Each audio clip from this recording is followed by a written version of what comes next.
Assalamualaikum warahmatullahi wabarakatuh. Kita lanjutkan pembahasan kita 4.2 tentang integral tentu. Ini perhatikan ya, jumlah Riemann. Misalkan f itu fungsi yang terdefinisi pada selang tutup AB. Fungsi f itu mungkin bernilai positif atau negatif pada interval tersebut, dan mungkin dia tidak kontinu, tidak harus kontinu ya. Kayak ini kan fungsinya dia tidak kontinu di sini, terus dia terdefinisi pada interval A sampai B. Lihat gambarnya ini. Kemudian fungsi itu selang AB-nya kita partisi.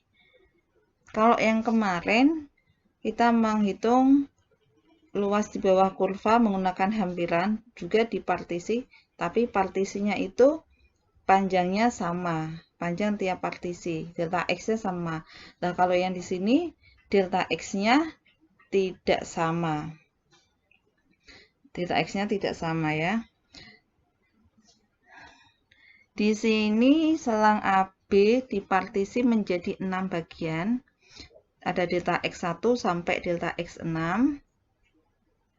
Kemudian panjangnya juga tidak sama. Delta X1 tidak sama dengan delta X2. Delta X1 berarti ya X1 dikurangi X0.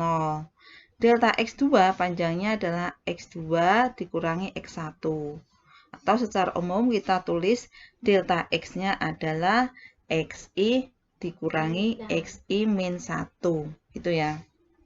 Nah, delta X-nya nggak sama. Kemudian di sini ada titik sampel ya, titik sampel yaitu XI bar. XI barnya ini sembarang. Dia XI barnya boleh di ujung partisi, bisa juga di tengah-tengah, bisa juga pokoknya sembarang. Dia pada interval antara misalnya X1 bar ini di antara interval X0 sampai X1 di dalamnya boleh di sini, boleh di sini, terserah, atau di ujungnya juga boleh. Jadi intinya XI bar di sini adalah titik sampel yang sembarang pada interval tersebut. Ya, jadi keadaannya seperti ini. Jadi ada suatu fungsi yang terdefinisi pada selang AB, boleh positif, boleh negatif fungsinya, nilai dari fungsinya, kemudian dia juga tidak harus kontinu, kemudian selang AB-nya itu dipartisi, partisinya juga tidak harus sama besar panjang partisinya, kemudian di dalam partisi itu tiap partisi itu diambil titik sampel XI, titik XI bar maksudnya, titik sampelnya juga boleh di tengah-tengah atau di ujung, juga sembarang pokoknya letaknya ya. Maka kalau kita mengalikan lalu kita menjumlahkan fxi bar dikali delta xi ya, kita kalikan fxi bar dikali delta xi-nya, lalu kita jumlahkan, maka itulah yang disebut dengan jumlah Riemann yang berkorespondensi dengan partisi P itu tadi. Itu disebut jumlah Riemann. Jadi inilah rumus jumlah Riemann, yaitu sigma fxi bar dikali delta xi dengan i-nya dari 1 sampai n. Kalau digambarkan jumlah Riemann bisa juga seperti ini ya. Ini ada fungsi dari A sampai B, kemudian dipartisi. Partisinya juga ini besarnya, panjangnya kan nggak sama. Untuk delta X1 ini, delta X2 ini, delta X2 lebih besar daripada delta X1. Dan titik XI barnya juga sembarang, ini XI bar X1 barnya di sini, X2 barnya di sini, terserah ya. Nah, contoh. Hitunglah jumlah Riemann untuk fungsi fx sama dengan x kuadrat tambah 1 pada interval min 1 sampai 2. Yang digunakan partisinya adalah ini, min 1 sampai min setengah sampai 0, 0 sampai setengah, setengah sampai 1, 1 sampai 1,5, dan 1,5 sampai 2. Jadi partisinya di sini sama. Panjangnya sama, yaitu setengah. Panjang partisinya. Ini gambarnya kayak gini ya. Fungsinya itu, kemudian partisnya itu. Dengan titik sampel XI bar-nya adalah titik tengah dari subinterval ke I. Ya, titik sampelnya adalah titik tengah. Titik tengahnya antara min 1 sampai min setengah, titik tengah antara min setengah sampai 0, dan seterusnya. Nah, hitunglah jumlah rimannya. Nah, jumlah rimannya kan yang tadi rumusnya. Jumlah rimannya tuh yang ini tadi. Berarti sigma fxi bar dikali delta xi. Ya, kita hitung jumlah rimannya. Jumlah rimannya karena ini dipartisi menjadi berapa bagian? Ini sampai ini 1, sampai ini 2, ini sampai ini 3, sampai ini 4, ini sampai ini 5, ini sampai ini 6. Berarti dibagi 6. Ada 6. Berarti kalau gitu sigma I dari 1 sampai 6 fxi bar kali delta xi. Itu karena ada 6 partisi.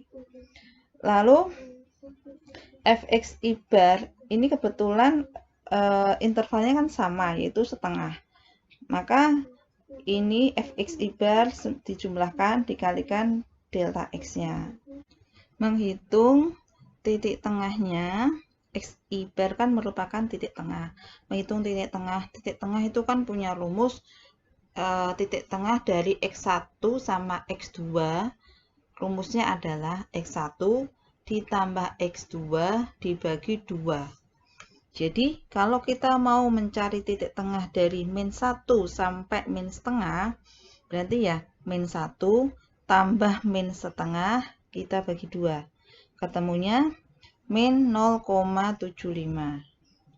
Titik tengah antara min setengah sampai 0, yaitu 0 ditambah min setengah bagi 2. Ketemu min 0,25. Titik tengah antara 0 sampai 0,5 berarti 0,5 tambah 0 bagi 2 gitu ya, ketemu ini 0,25. Titik tengah antara min 1,5 sampai 2 berarti 2 tambah min 2 ditambah 1,5 dibagi 2 yaitu 1,75 gitu ya. Jadinya ini. Terus kita cari masing-masing nilai fungsinya. Kita cari nilai fungsinya dengan mensubstitusikan titik tengah ini ke dalam fungsinya. Fungsinya adalah x kuadrat plus 1. Berarti ini f min 0,75 adalah min 0,75 kuadrat tambahin 1. Ketemunya 1,5625. Mencari f 1,75 berarti masukkan ke sini ke fungsinya, fungsi fx. 1,75 kuadrat tambahin 1. Ketemunya 4,0625. Nah, setelah semuanya dicari, ini jumlahin semuanya dan dikalikan dengan delta xi-nya. Delta xi-nya adalah setengah. Ketemunya 5,9375. Itu ya. Contoh 2. Hitunglah jumlah riman RP untuk fungsinya ini pada interval 0,5 menggunakan partisi. Ini adalah partisinya 0, 1,1, 2, 3,2, 4, dan 5. Kalau kita perhatikan partisinya ini mempunyai jarak yang tidak sama, mempunyai panjang yang nggak sama partisinya. Partisi pertama, delta x1, antara ini sampai ini, delta x1 berarti 1,1 kurangi 0, yaitu 1,1. Delta x2 berarti 2 kurangi 1,1.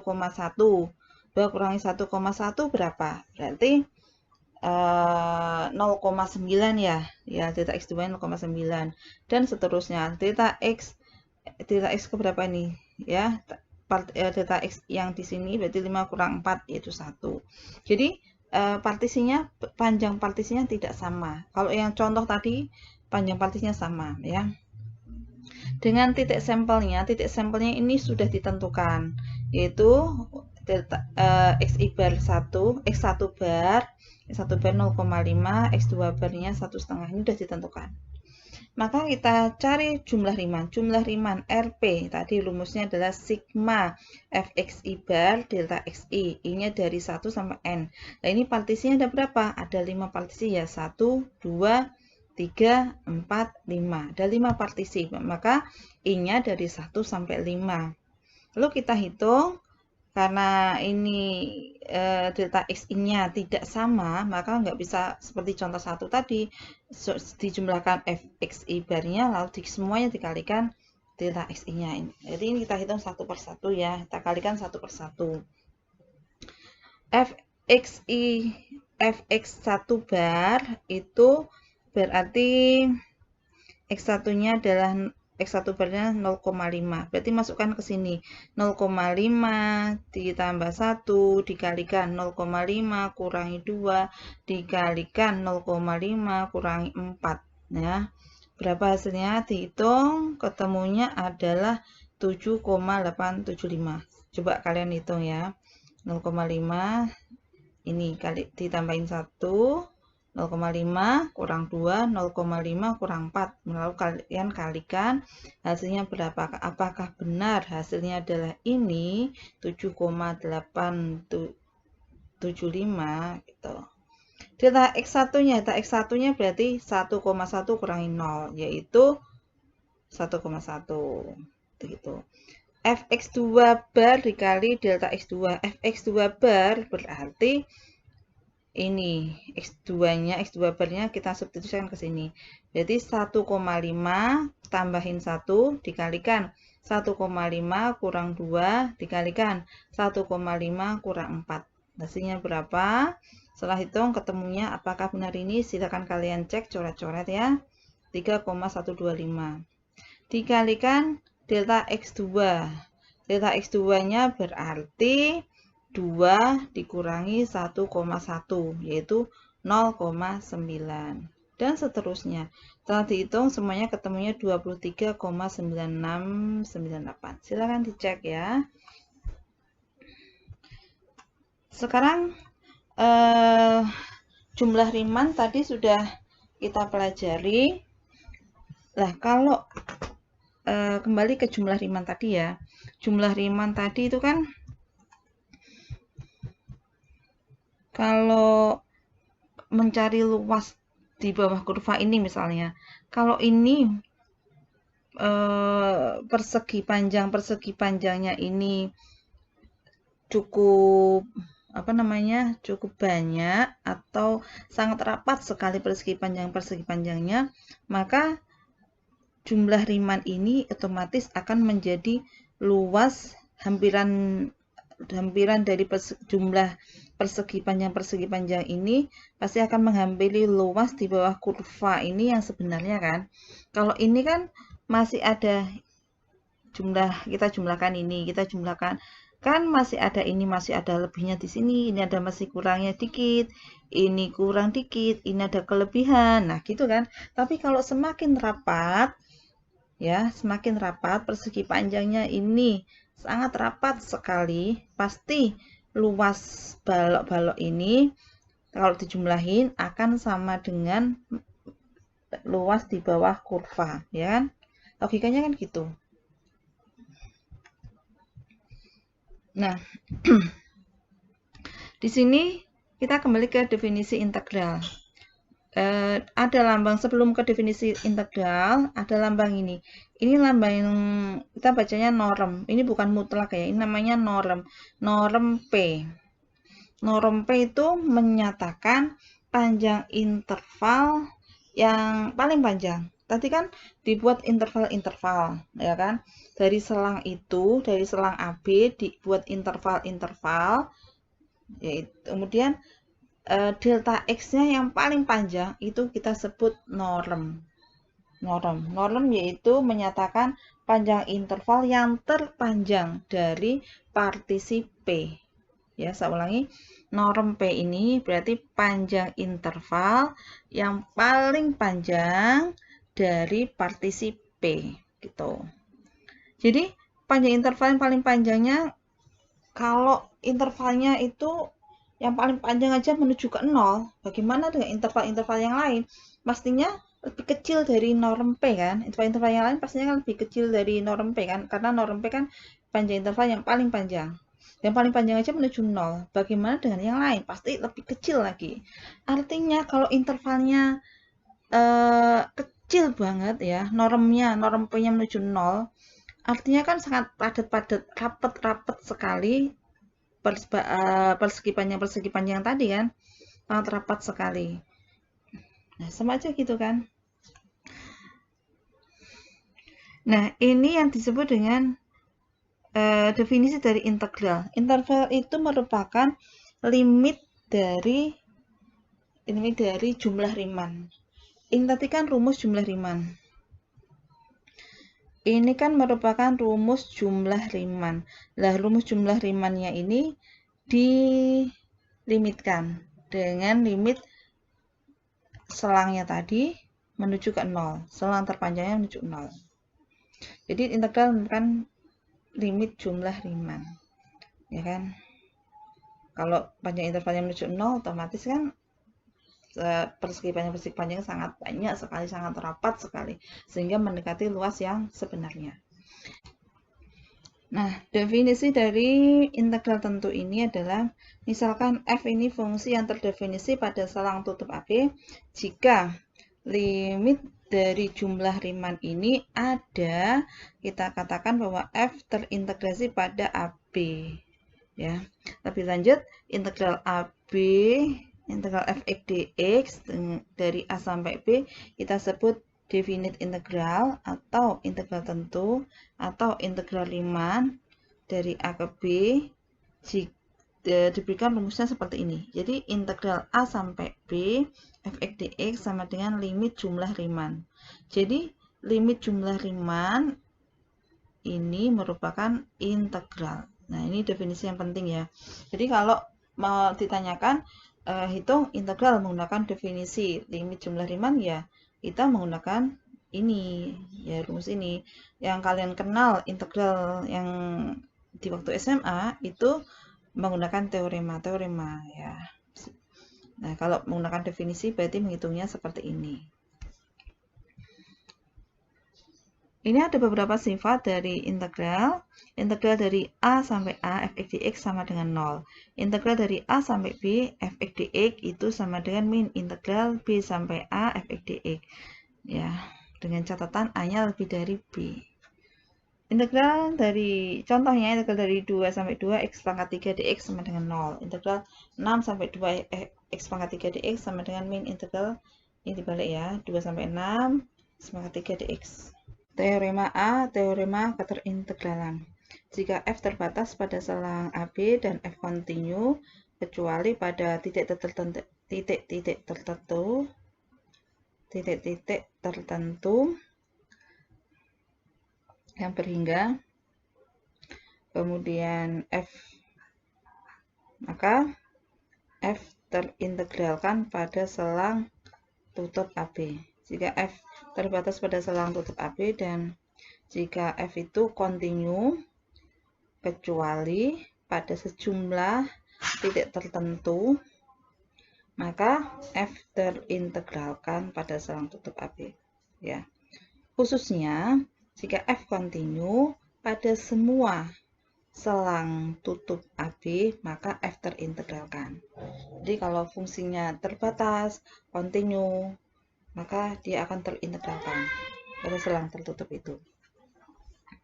Konsekuensi dari teorema ini adalah bahwa fungsi polinom kan pasti kontinu, maka dia terintegralkan pada selang AB. Fungsi sin, dan cos juga dia kontinu, maka dia terintegralkan. Fungsi rasional yang tidak mengandung titik-titik yang mengakibatkan penyebutnya 0, itu pasti kontinu. Jadi contohnya fungsi rasional kan 1/x. 1/x dipilih yang selang AB-nya itu yang bukan 0.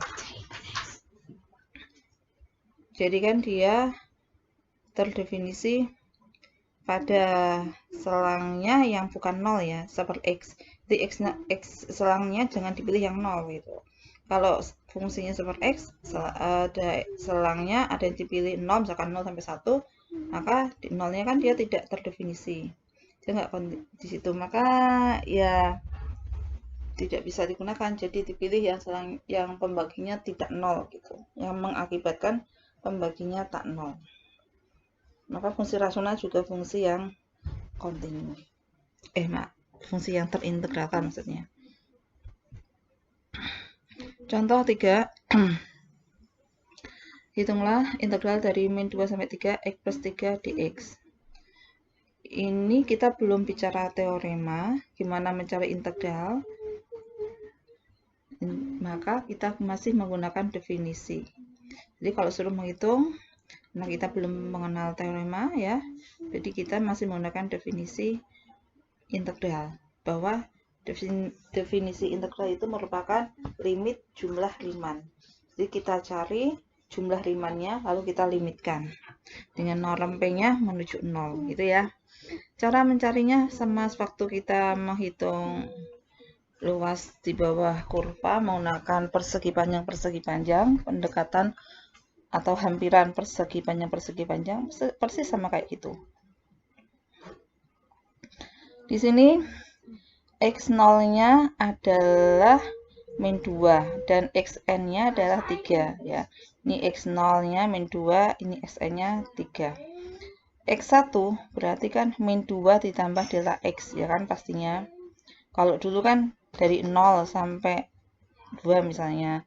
Jadi langsung x1-nya adalah delta x. Nah, ini kan bukan dari 0. X0-nya bukan 0 tapi min 2. Jadi min 2 ditambah delta x. Kalau dulu x0-nya 0, langsung saya tulis x1-nya delta x karena 0 ditambah delta x, yaitu delta x gitu loh, yang dulu. Jadi x1-nya adalah min 2 tambah delta x. Jelas delta x-nya adalah 5/n. Karena dari min 2 sampai 3 itu selangnya kan panjangnya 5 dan kita bagi partisinya sebanyak n. Maka delta x-nya adalah 5/n.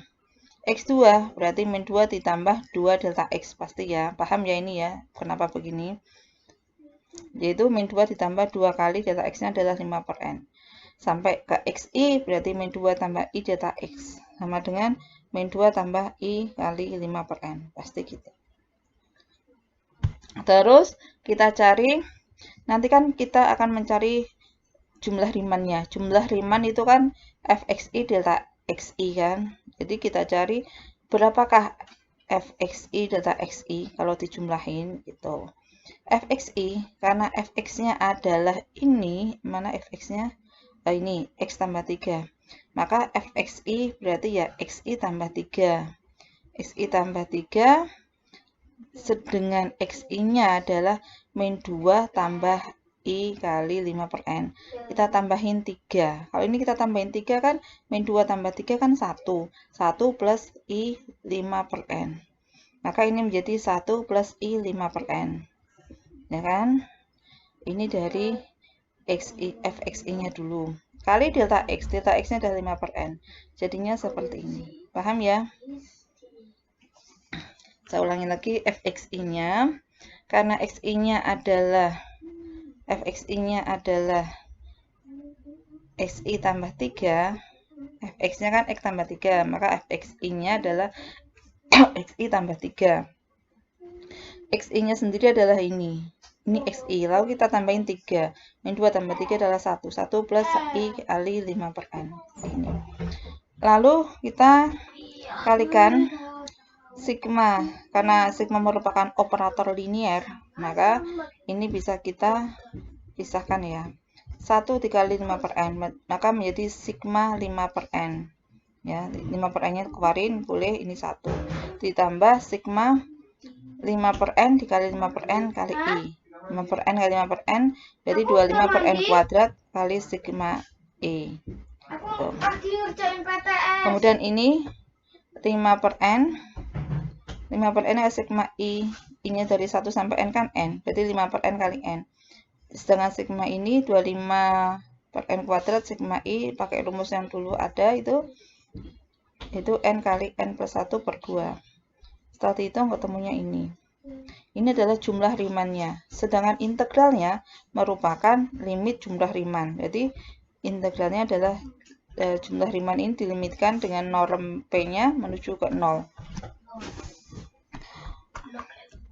Lalu kalau kita limitkan ini, ya, limitnya 5 adalah 5 sendiri. Kemudian limitnya 25/2, 25/2 kali 1 ini kan, yaitu 25/2. Dan limitnya 25/2 kali 1/n, ya, jadi 25/2n adalah 0.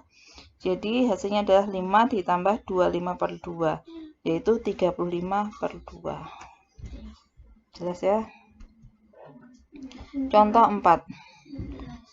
Hitunglah integral dari min 1 sampai 3, 2x kuadrat min 8 dx. Seperti biasa kita cari xi. Xi merupakan yang awalnya itu min 1 ditambah i delta x. Karena ini dari min 1 sampai 4, maka panjangnya dari A sampai B itu berarti 4. Maka delta x-nya adalah 4 dibagi dengan n, delta x-nya 4 bagi n. Maka x-nya adalah min 1 tambah i kali 4 per n. Sehingga fxi-nya yaitu 2x. Kalau fx-nya 2x kuadrat min 8, maka fxi-nya adalah 2xi kuadrat min 8. Jadi 2 dikali xi. Xi-nya adalah ini, dikuadratkan, dikurangi 8. Setelah dihitung ketemunya ini.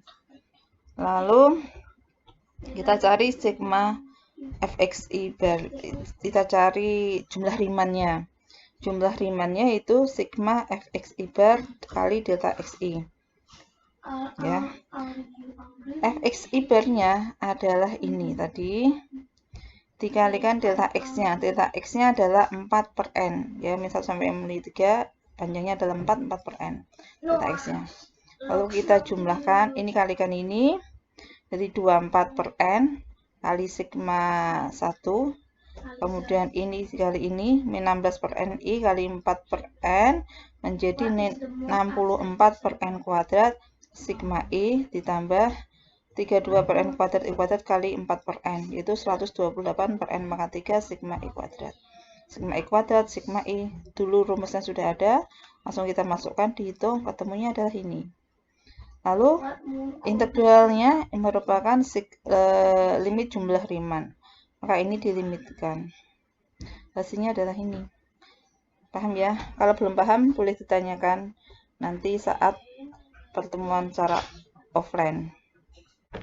Teorema yang berikutnya yaitu teorema B, teorema sifat penambahan integral. Bahwa jika f itu terintegralkan dan pada interval yang memuat selang A, B, dan C, f fungsi yang terintegralkan pada interval yang memuat selang A, yang memuat titik A, B, dan C, maka integral A sampai C fx dx sama dengan integral A sampai B fx dx tambah integral B sampai C fx dx. Ya. Terus sebagai contoh, integral 0 sampai 2 e kuadrat dx, yaitu bisa ditulis integral 0 sampai 1 e kuadrat dx tambah integral 1 sampai 2 e kuadrat dx. Lalu integral 0 sampai 2 e kuadrat dx bisa ditulis dengan integral 0 sampai 3 e kuadrat dx ditambah integral 3 sampai 2 e kuadrat dx. Contoh, hitunglah pada sebuah objek yang berada pada titik asal, sebuah objek yang berada pada titik asal pada waktu t sama dengan 0 mempunyai kecepatan yang diukur dengan meter per sekon, ya. Rumusnya seperti ini. Jadi ada sebuah objek pada titik asal pada saat t sama dengan 0, dia mempunyai kecepatan ini. Rumus kecepatannya. Pertanyaannya, sketsalah kurva kecepatan. Nyatakan posisi objek pada saat t sama dengan 140 sebagai integral tentu dan hitung hitung rumus tadi menggunakan rumus tadi dari geometri bidangnya ya. Jadi kita hitung, tanyakan apa ini? Ini adalah rumus kecepatan. Ini adalah rumus kecepatannya, fungsi kecepatannya. Kemudian yang ditanyakan adalah posisi. Posisi pada saat T sama dengan 140.